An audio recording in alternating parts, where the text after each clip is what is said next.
Donc, je suis Eric Ballet, je suis le vice-président de l'association AFA Crohn RCH France. Je suis aussi patient expert. J'avais mis en place il y a plus de 12 ans maintenant un binôme au CHU de Nice dans l'éducation thérapeutique, c'est-à-dire que c'était la première fois que ça se faisait en France, c'est-à-dire un professionnel de santé, le malade et le patient expert. Donc d'avoir vraiment ce binôme pour le malade, c'est-à-dire que moi, il faut savoir que j'ai une rectocolite hémorragique depuis plus de 40 ans.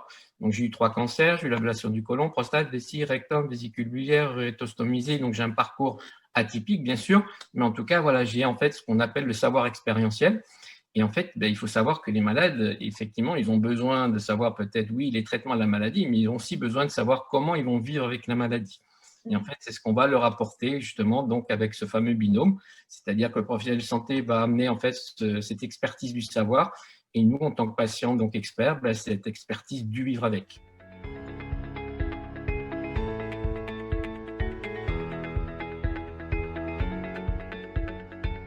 Comme je vous l'ai dit, le TP, on l'a mis en place nous en 2008. C'est même la nouvelle ETP, ce que j'appelle, c'est la loi HPST. Elle est de fin 2009, mais nous on travaillait déjà en 2008 sur cette nouvelle ETP.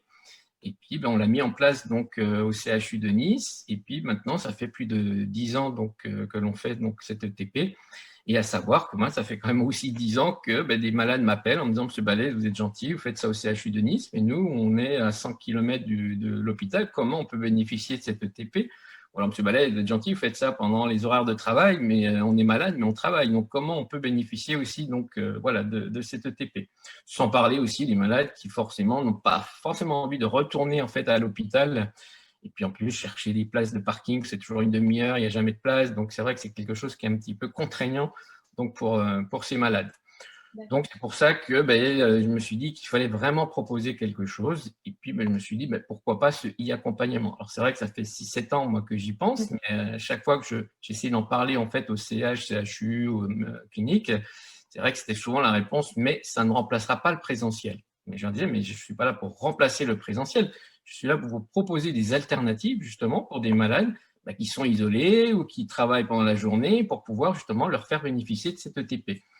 Et puis, voyant que c'était quand même un certain blocage, alors il y a aussi le blocage du numérique, donc c'est vrai que c'était un petit peu compliqué. Donc finalement, on l'a mis en place au sein de notre association et on a commencé par de l'individuel en fait il y a maintenant à peu près 1 an et demi.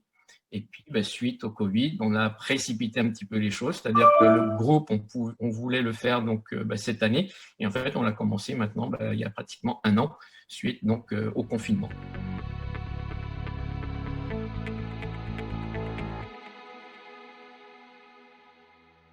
Le TP, c'est la prise en charge globale du malade, parce que souvent, il va dans ces consultations, et on va parler de la maladie, du traitement, mais on ne va pas parler de tout ce qu'il y a autour de cette maladie. Et c'est important parce que ça va être la fatigue, le problème de la fatigue, le problème du travail, et donc ces choses-là, on les traite pratiquement jamais.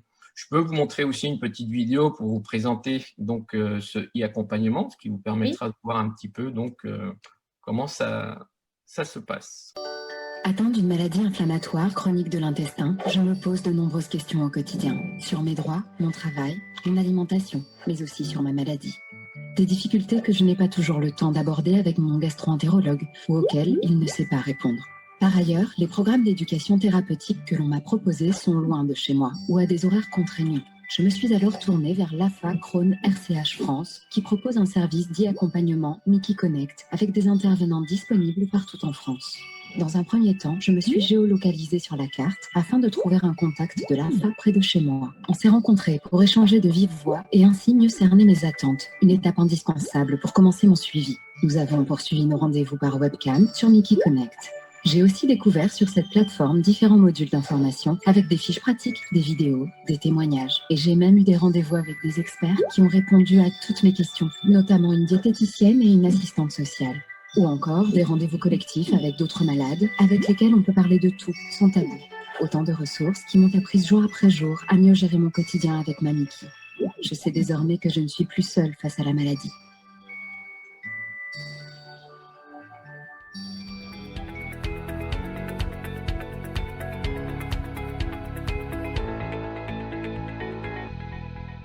En fait, cette crise sanitaire, ça a permis justement peut-être de pouvoir incorporer plus facilement ces patients experts, parce que là, en fait, c'est eux qui viennent me voir en me disant, Eric, tu nous avais parlé du e-accompagnement il y a quelques années.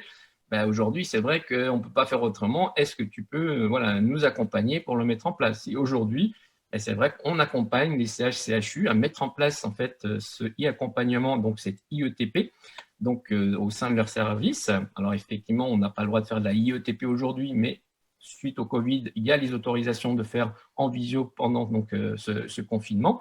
Et nous, ça nous a permis justement de faire connaître aussi notre association, de voir comment on travaillait, que nos patients aussi sont formés au même titre que les professionnels de santé à l'éducation thérapeutique. On fait des week-ends aussi pour justement voir un petit peu ce qui s'est passé tout au long de l'année, pour les reformer sur certaines choses.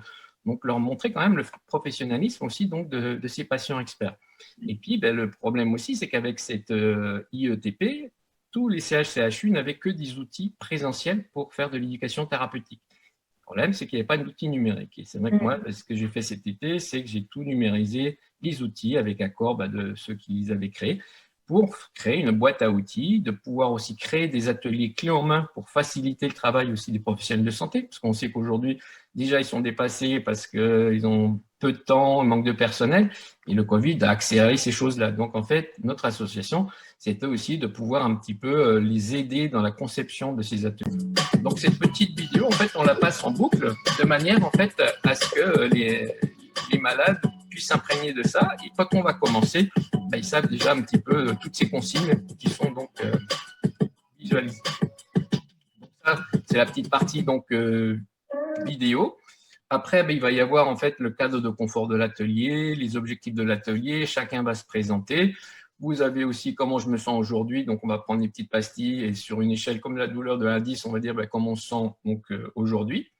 Vous allez voir aussi, savoir un peu comment est composé le système digestif, parce qu'on s'aperçoit souvent qu'on ne sait pas ce que c'est qu'un tel organe ou comment ça se compte. Donc, on va prendre la petite flèche, on va tirer et on va donc montrer, pardon, je ne vais pas louper, mais prendre le bout de la flèche ici et vous allez pouvoir donc le tirer pour montrer et vous faites interagir donc les patients.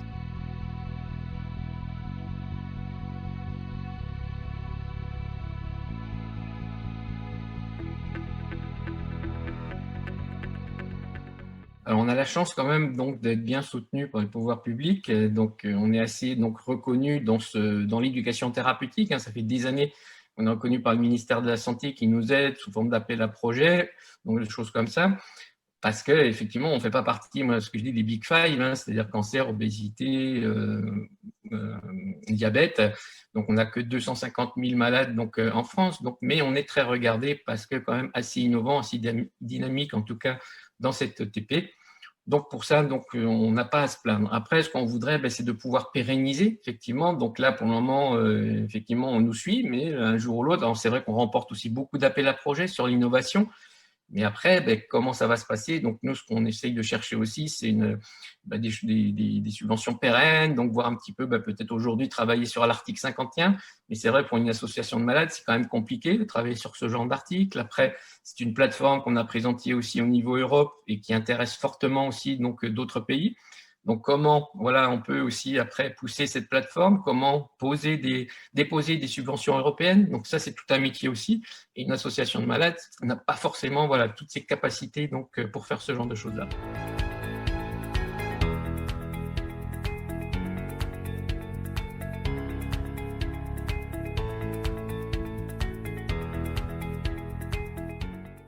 Ce que je conseillerais, c'est qu'ils soient bien à l'écoute des malades. Il faut savoir que maintenant, les malades vont tous être on va appeler ça des patients partenaires, c'est-à-dire qu'il faut les inclure dans le système de santé, c'est-à-dire que si vous avez à créer des outils pour les malades, ne pas le faire qu'avec des médecins, pharmaciens ou autres, mais c'est incorporer le patient dans la création d'outils, dans le parcours de soins. C'est lui qui va pouvoir vous dire voilà, moi, je pense qu'il faudrait plutôt baser ça sur telle chose ou telle chose. On le voit aussi en éducation thérapeutique. La première chose qu'en fait que les équipes vont mettre en place comme atelier de groupe, ça va être en fait la maladie. Mais ce n'est pas forcément le besoin du malade. On voit, nous, sur notre plateforme Wikiconnect, on a les modules qui sont les plus consultés. Les modules les plus consultés, ça va être, par exemple, les droits sociaux, l'alimentation, les thérapies complémentaires. C'est toutes les choses dont on ne parle pas dans une séance donc, d'une consultation.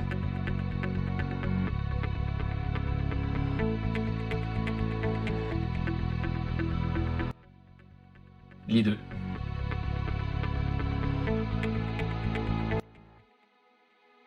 Les deux.